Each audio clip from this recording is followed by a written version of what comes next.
에스라 2장 1절에서 70절까지입니다.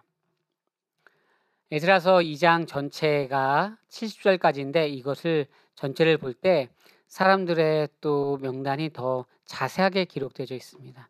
그럼 우리는 마음이 어려울 수 있지만 기억할 것은 우리는 누군지 전혀 모르지만 하나님께서 한 명 한 명을 기억할 뿐 아니라 이 사람들의 그 이름 자체가 그 당시에 사람들에게는 굉장히 중요하다라고 하는 인식을 가지고서 이 말씀을 보도록 하겠습니다.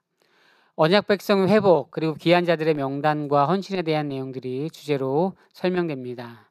바벨론 포로 후 유다로 돌아온 자들의 기록을 통해 하나님께서 약속하신 그 회복을 실제로 이루셨구나라고 하는 것이죠.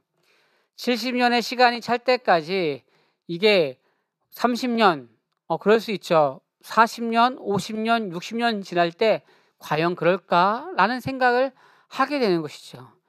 하나님 백성의 그 공동체가 어떻게 말씀을 기억하며 의지하며 나아가는가, 그리고 이것은 무너질 수밖에 없는 그 예배가 여전히도 존속하고 예수 그리스도를 주로 삼는 이들이 어떻게 고백하는가라고 하는 것이죠. 구절 분석을 보면 1절부터 35절까지는 귀한 자들 소개합니다. 수룹바벨과 예수와 그리고 귀한 자들, 지도자들과 일반 백성들이죠. 36절부터 58절까지는 성전의 사역자들, 제사장, 레위인, 노래하는 자, 문지기들 통해서 성전에서 또 일하는 사역자들을 설명합니다. 59절부터 63절은 혈통을 정확하게 알 수는 없지만 제사장 직무 가운데 중단된 자들까지도 설명하는 것입니다. 그러니까 우리가 잘했던 어떤 사람을 설명하는 것에 극한되는 것이 아니라 때로는 잘 이해할 수 없지만 그 가운데 이름 한 명 한 명을 다 기록하려고 노력했다라고 하는 것을 생각하면 좋을 것 같습니다. 64절부터 70절까지는 전체 인원을 통계하며 예문을 들으며 성전을 다시 보수하고 새롭게 하는 것이죠. 10개는 에스라서가 성전을 개혁한다라고 하는 개념들이 있죠. 그리고 느헤미야가 성벽을 또 개혁한다라고 하는 의미를 또 설명할 수 있습니다. 실전적인 묵상 포인트를 보면 하나님은 이름 하나하나를 기억하신다라고 하는 것이죠. 70년 만에 돌아온 사람들의 이름과 가문 그리고 역할을 정확하게 기록하고 있습니다.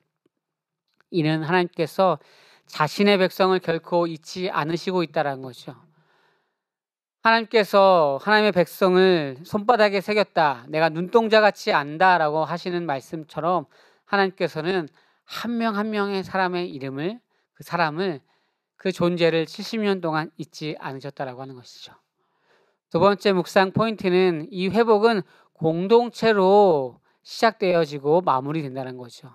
회복은 개인의 출발로 이루어질 수 있지만 공동체 전체의 회복이다라고 하는 것을 반드시 기억해야 됩니다.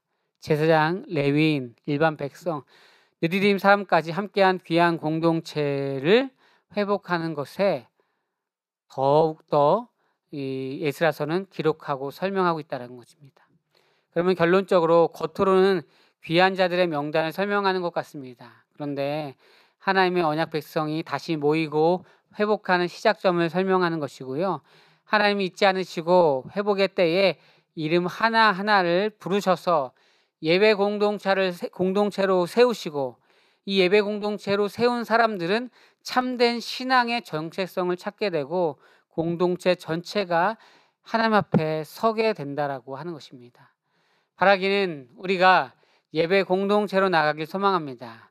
바라기는 신앙의 정체성과 모든 가치관들이 주님 앞에 아름답게 머물길 소망합니다. 그래서 개인과 공동체가 더욱더 하나가 되는 그 변혁의 시간들을 경험하는 우리의 결단과 또 예수 그리스도의 그 은혜의 그 뜻을 붙잡는 오늘의 한날 귀한 공동체가 되길 예수님의 이름으로 소망합니다.